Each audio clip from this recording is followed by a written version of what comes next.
Hi everyone, welcome back to the Code Flow. In today's tutorial, we're going to create a simple 3D dice in Blender and export it as an FBX file, which you can use in game engines like Unity. Let's dive right in. First, let's open Blender. By default, you'll see a cube in the scene. We're going to use this cube as the base for our dice. If you want to start fresh, select the cube and press the Delete key to remove it. To add a new cube, press Shift-A to bring up the Add menu. Under Mesh, choose Cube. You'll see the cube appear at the center of the scene, with its origin set to the coordinates 0, 0, 0 on the X, Y, and Z axes. This can be seen in the Object Properties under the Transform panel for the cube.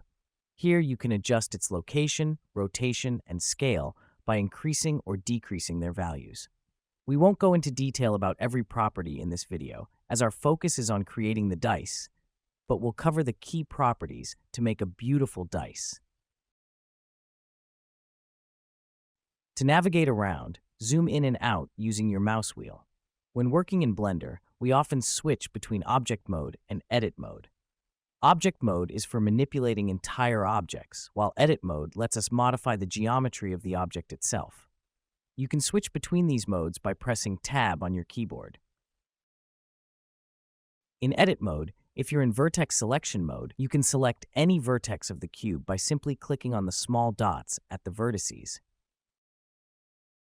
You can change your selection mode to Vertex, Edge, or Face by using the icons here.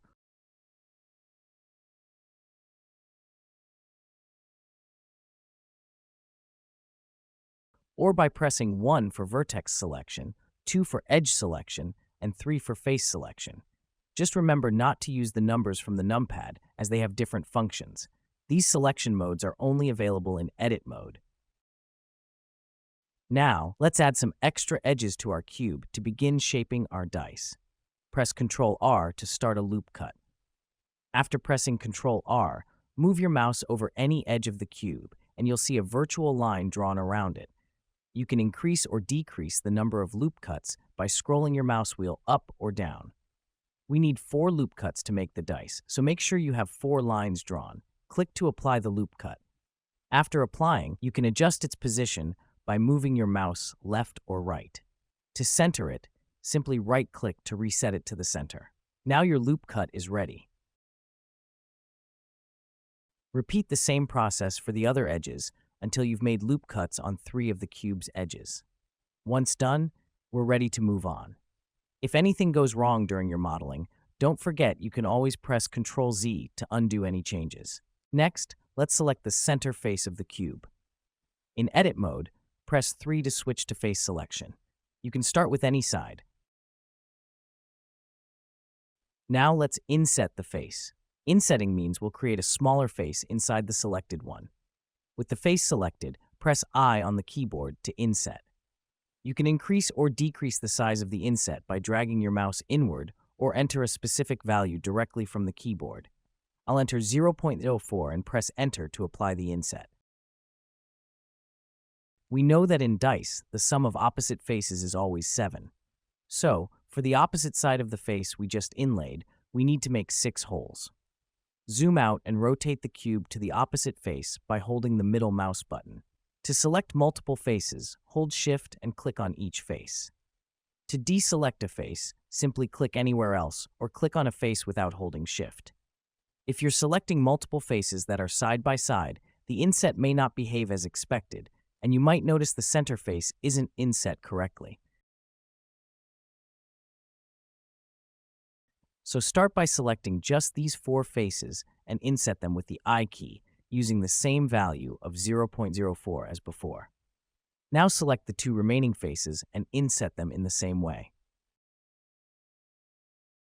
Repeat this process for all the other faces, insetting them as required.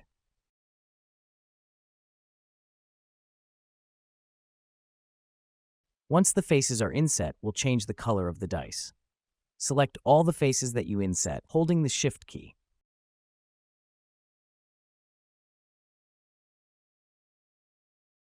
In the Materials tab, click the New button to create a new material. This will apply the material to the entire cube since there was no material assigned before. Rename the material to dice by double-clicking on it.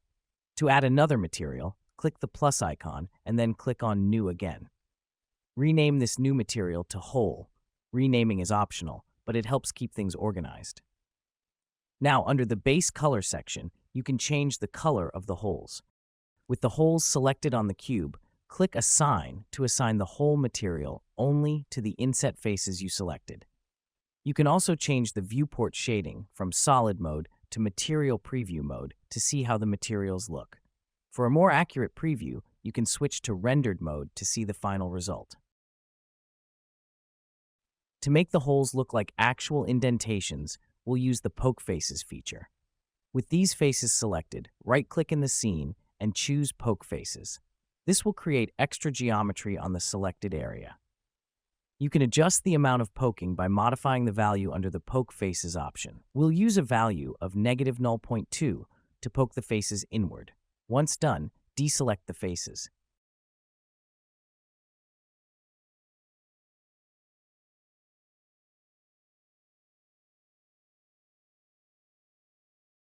Now let's add a subdivision surface modifier. In the Modifier tab, click Add Modifier, then choose Subdivision Surface under the Generate section. This modifier will add extra geometry to the dice to make it look smoother. Increase the subdivision levels to see how it looks in the viewport. You can also adjust the levels for the final render. To smooth the shading, switch back to Object Mode, press Tab, then right-click and select Shade Smooth. If you're unsatisfied with any values from the modifier, you can always change them before applying the modifier. Once you're happy, click the drop-down arrow in the modifier panel and select Apply to finalize the changes. We're almost done. Let's add a plane from the Add menu and adjust its size to act as the surface on which the dice will sit. Move your dice just above the plane using the Object Properties panel. You can check the render mode to see how the dice looks. If you want to add a metallic effect to the dice, go to the Material Properties, select the dice material, and adjust the metallic and roughness values as needed. Now it's starting to look great. If you want to change the background color of the world, go to the World Properties and adjust the color there. To render the image, select the camera and press 0 on the numpad. You can reposition the camera by pressing G and moving the mouse. You can also duplicate the cube by selecting it and pressing Shift-D. To scale it, use the S key. After making any final adjustments, go to the Render menu and click Render Image. You can also export this cube as an FBX file for use in game engines like Unity.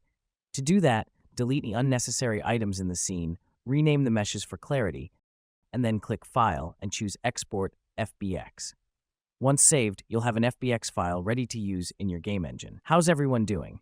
If you have any difficulties or questions, feel free to comment below. If you got some new ideas for making a dice, don't forget to like, share, and subscribe to the channel. We'll see you in the next video.